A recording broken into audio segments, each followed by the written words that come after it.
அது நெஞ்சை பதவிதைக்கக்கூடிய காட்சிகள். காரணம், நானும் அங்கே அந்த பகுதியில் தான் வசிக்கிறேங்கன்னா. ஈசிஆர் பகுதியில் எப்பொழுதுமே உங்களுக்கு அதிகமாக இளைஞர்கள், பெண்கள் எல்லோரும் கூட சாயங்காலம் நள்ளிரவு அந்த நேரத்தில் அதிகமானவர்கள் அந்த பகுதியில் போகிறாங்க. பாண்டிச்சேரிக்கு போகிறாங்க. அந்த பகுதியில் நிறைய ரெஸ்டோ பார்ஸ் இருக்குது. அவங்களுக்கு ஒரு சோஷியல் லைஃப் வேணும்னு நினைக்கிறாங்க. ஆனால் எப்பொழுதுமே ஈசிஆர் பகுதியில் நானும் பார்த்தது, சரியான பாதுகாப்பு எப்பொழுதுமே அங்கே இருக்காது. காலையில், அதிகாலையில், நள்ளிரவில் பல நேரத்தில் போகும்பொழுது நானே யோசிப்பேன். எனக்கு திமுக கட்சியினுடைய கொடி போட்ட ஒரு காரில் அந்த பெண்ணுக்கிட்ட மிக மோசமாக நடந்து கொள்ளக்கூடிய அந்த வீடியோ, அந்த பதிவாகி இருக்கக்கூடிய அந்த வீடியோவை நம்ம பார்க்குறோம். தமிழ்நாட்டில் எந்த அளவுக்கு சட்டம் ஒழுங்கு சீர்கட்டு இருக்கிறது என்பதற்கு பல உதாரணங்கள் இருந்தும் தினமும் கூட ஒரு உதாரணம் புதுசாக வருது. இன்றைக்கி ஈசிஆரில் சுதந்திரமாக ஒரு நாட்டில் மகாத்மா காந்தி அவங்க எப்போ சொன்னாங்க, ஒரு பெண் நள்ளிரவில் சுதந்திரமாக என்றைக்கு நடந்து போகிறாங்களோ அன்னைக்கு முழு சுதந்திரம் கிடைத்து விட்டதாக சொன்னாங்க. இந்தியா முழுவதும் முழு சுதந்திரம் கிடைத்ததாக நான் பார்க்கின்றேன். தமிழகத்திற்கு முழு சுதந்திரம் கிடைக்கல. ஏன்னா நள்ளிரவில் பெண்கள் போனால் பிரச்சனை, பகலில் போனால் பிரச்சனை. அண்ணா பல்கலைக்கழகம் வளாகத்திற்குள்ளே அங்கே படிக்கக்கூடிய பெண் 7:45 மணிக்கு சாயந்தரம் நடந்து போனால் பிரச்சனை. இது இரவு மட்டுமல்ல, பகல் மட்டுமல்ல, எல்லா நேரத்திலும் கூட தமிழகத்தில் பெண்களுக்கு பாதுகாப்பு இல்லை என்பது தினமும் ஊர்ஜிதமாக கொண்டிருக்கிறது.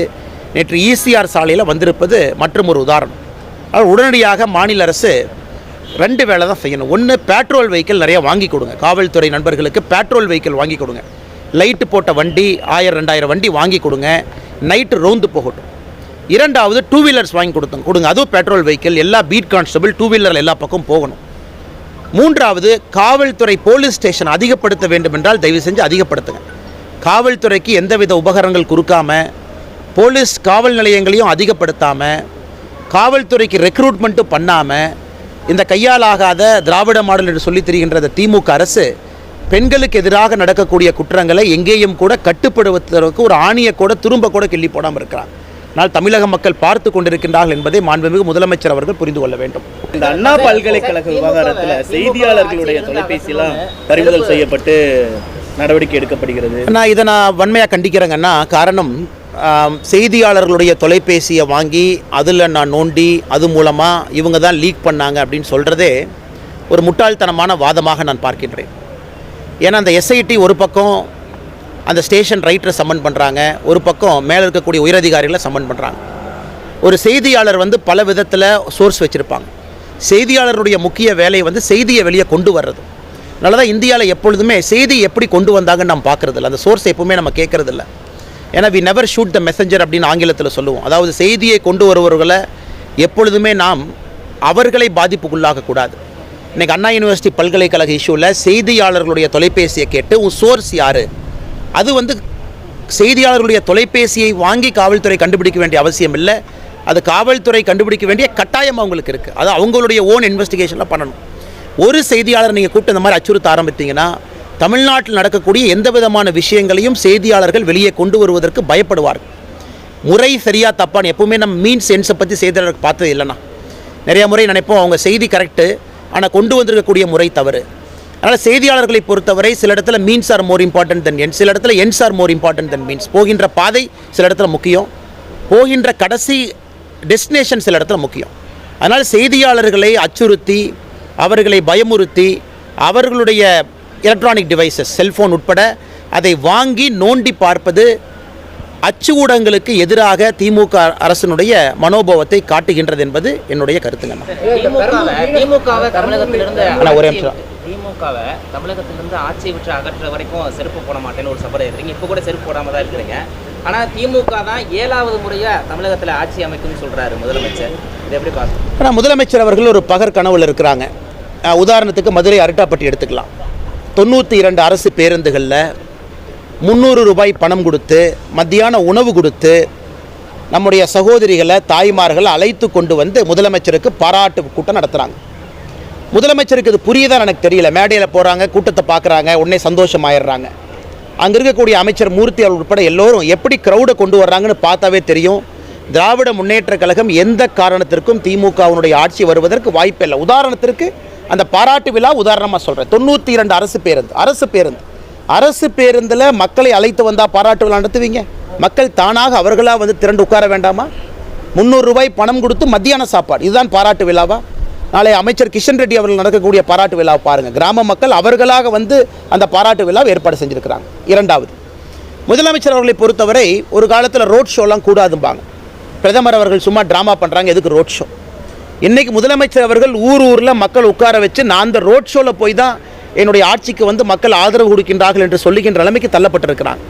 அதனால் எதற்காக பாரத பிரதமர் நரேந்திர மோடி அவர்களை முதலமைச்சர் அவர்கள் எதிர்த்தார்களோ அந்த ரோட் ஷோக்கு அனுமதி கொடுக்காம, ஒரு பிரதமருக்கு அனுமதி கொடுக்காத அவலம் தமிழகத்தில் நடந்தது. இந்தியாவில் எங்கேயுமே அனுமதி ஒரு பிரதமருக்கு கொடுக்காம இல்லை. கோர்ட்டுக்கு போய் கோயம்புத்தூருக்கு பர்மிஷன் வாங்கணும்.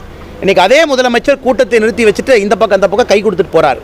கேட்டால் மக்கள் அவர்களாகவே தானாக வந்து என்னை பார்க்குறாங்க, இந்த ஆட்சி அவ்வளோ அருமையாக இருக்குது, 2026 ஆட்சிக்கு வரப்போகிறோம். ஆனால் வெறும் நாடக கம்பெனியை போல தான் இன்றைக்கி திமுகவினுடைய ஆட்சி நடக்கிறது. எந்த காரணத்திற்கும் அவர்கள் ஆட்சிக்கு திரும்ப வருவதற்கான சாத்தியக்கூறுகள் எங்கேயும் இல்லை என்பது என்னுடைய கருத்து மட்டுமல்ல, தமிழக மக்களுடைய பொதுவான கருத்து.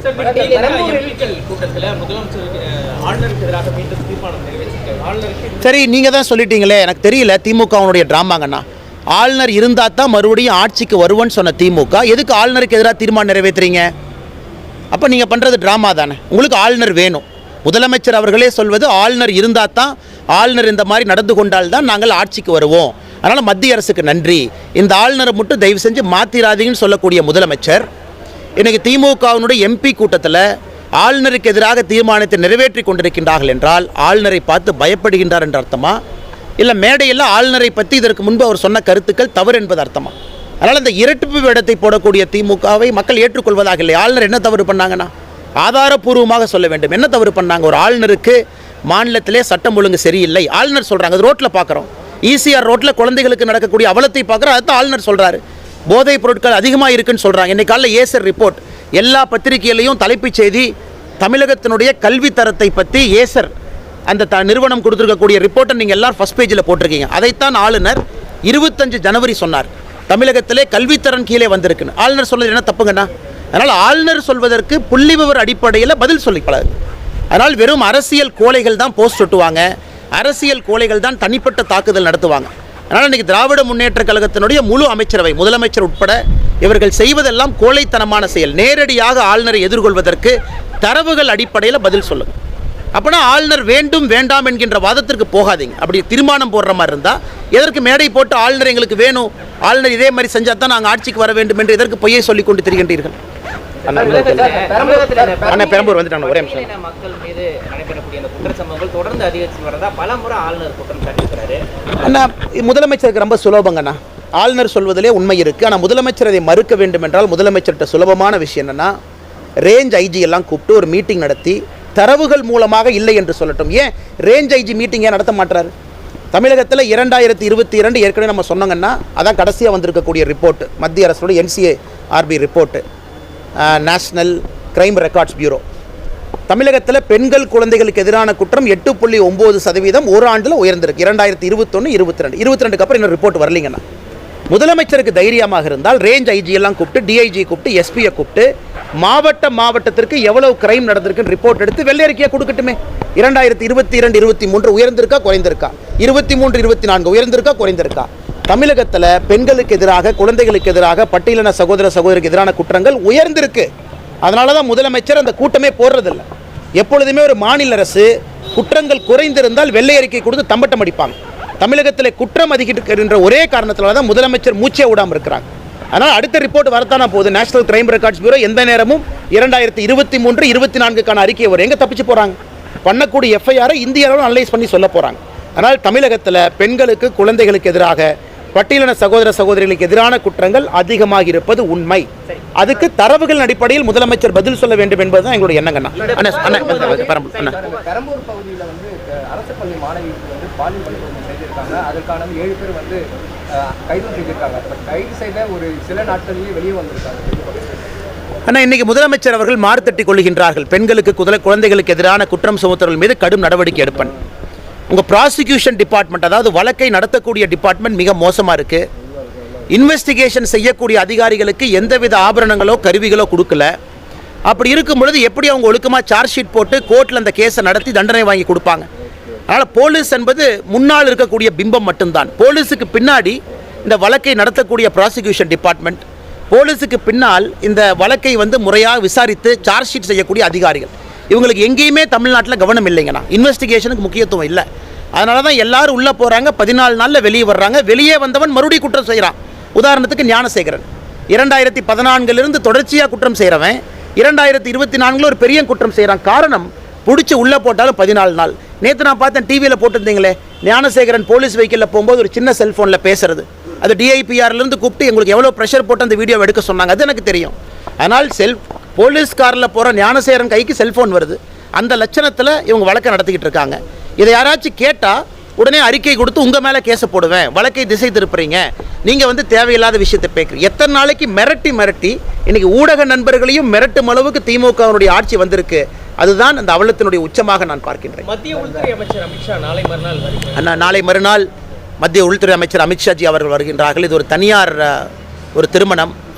முன்னாள் குடியரசு துணைத் தலைவர் ஐயா வெங்கையா நாயுடு அவர்களுடைய இல்ல திருமண விழாவிலே பங்கேற்பதற்காக பாரதிய ஜனதா கட்சியினுடைய பல மாநிலத்தினுடைய முதலமைச்சர்கள், நம்முடைய முக்கியமான அமைச்சர்கள், உள்துறை அமைச்சர் அமித்ஷாஜி அவர் உட்பட எல்லாரும் வர்றாங்கன்னா ஒரு ஷார்ட் விசிட் மட்டும்தான். இது அவருடைய திருமண நிகழ்வுக்காக தமிழகத்திற்கு வர்றாங்க. கிஷன் ரெட்டி வந்து மத்திய அமைச்சர் மட்டும் இல்லை, நமக்கு தமிழ்நாடு பாஜக மாநில தலைவரை தேர்வு செய்யக்கூடிய ஒரு பொறுப்பாளர். நடைமுறை ஆனால் இன்னைக்கு வந்து தமிழகத்தில் பாரதிய ஜனதா கட்சியினுடைய மாவட்ட தலைவருக்கான தேர்தலை கிட்டத்தட்ட பூர்த்தி செய்து விட்டோம். இன்னும் 3 மாவட்டங்கள் மட்டும் பாக்கி இருக்குது. 2-3 நாளில் அதுக்கும் தலைவர் போட்டுருவோம். அதன் பிறகு இந்த மாநிலத்திலே தேர்தல் நடத்துவதற்கு தயாரான சூழ்நிலை இருக்குது. எங்களுடைய பொறுப்பை செய்து முடித்து விட்டோம். தேசிய தலைவர் என்னைக்கு தமிழகத்தில் கிஷன் ரெட்டி அவர்கள் இந்த ஆலோசனை கூட்டத்தை நடத்தி மாநில தலைவர் தேர்தல் நடத்த வேண்டும் என்று நினைக்கின்றார்களோ அதற்கு தமிழக பாரதிய ஜனதா கட்சி தயாராக இருக்குது. காரணம், மாவட்ட தலைவருடைய நியமனத்தை 100க்கு 100 முடித்து விட்டோம். அண்ணா, கடைசி கேள்வி எடுத்துக்கலாங்கண்ணா. அதாவது பெண்களுக்கு எதிரான குற்றத்திற்கு நான் ஒரு சட்ட மசோதாவை கொண்டு வர்றேன், ஆளுநர் கைது போட்டாங்க, இது மட்டும் பத்தாதுங்கண்ணா. ஏற்கனவே சொன்னது போல் இன்வெஸ்டிகேஷன் 0ல் இருக்குது. ஏற்கனவே சொன்னது போல் ப்ராசிக்யூஷன் டிபார்ட்மெண்ட் படு அவலத்தில் இருக்குது. எதையுமே கணக்கில் எடுக்காமல் காவல்துறையினுடைய கையை கட்டி போட்டு விட்டு அது ஒரு அவலத்துறையாக நடத்தி கொண்டிருக்கும் பொழுது எப்படி பெண்களுக்கு எதிரான குற்றம் குறையுங்கண்ணா? இன்வெஸ்டிகேஷன் ப்ராப்பராக நடத்துறதில்ல, கோர்ட்டில் போய் அக்யூஸ்ட்டை பிடிச்சி வைக்கிறதில்ல, எதுவுமே செய்யாமல் வெறும் ஒரு சட்டத்தை கொண்டு வந்தால் அதன் மூலமாக என்ன பிரயோஜனம் யாருக்கு? அதனால் காவல்துறைக்கு உண்மையாலுமே இன்றைக்கி ரிசோர்ஸஸ் கொடுங்க, பெட்ரோல் கார் கொடுங்க, வண்டி கொடுங்க, போலீஸ் ஸ்டேஷன் அதிகப்படுத்துங்க. போலீஸ் ஸ்டேஷனுக்குள்ளே அவர்களுக்கு என்ன தேவையோ அந்த ஃபெசிலிட்டிஸ் கொடுங்க. ஆட்டோமேட்டிக்காக பெண்களுக்கு எதிரான குற்றங்கள் கீழே குறைய ஆரம்பிக்கும். நன்றிங்கண்ணா.